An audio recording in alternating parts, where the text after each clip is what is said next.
ring culture isn't valuable. It isn't.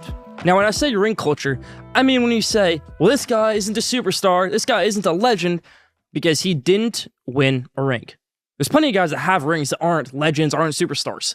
Think of Patrick McCaw. That guy's 3 NBA championships in 3 years. Think of Will Smith in MLB. The guy's won an MLB World Series every single season. He won it with the Astros, won it with the Braves, won it with the Rangers. This guy won so many World Series in 3 years, but he's not a legend. He's not a superstar. But there's guys like Chris Paul, who I just talked about, Charles Barkley, Dan Marino, Mike Trout. They're all generational talents, and they're all underappreciated because they don't have a ring.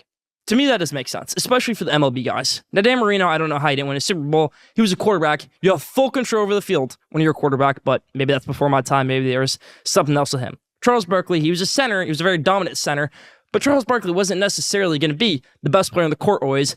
He's a great Hall of Famer, but he's not necessarily a guy who you need to expect to win 5 rings in his career, and that's okay. Just because he didn't have a Michael Jordan 5-ring career, even if he did, would he even be at a Shaq level? Where Shaq won a lot of championships. I don't even know if Charles Barkley won that many championships. We would still put him in that conversation up there with Shaq. We don't now. I don't think we would if he had those championships. For Mike Trout, it's a bit different because it's baseball. He can control injuries, all that stuff out the way. Mike Trout is still a generational talent. So when I say ring culture isn't valuable to me, I don't care how many championships you have to be a legend in the Schoolyard Sports book. That's about for Take of the Week this week.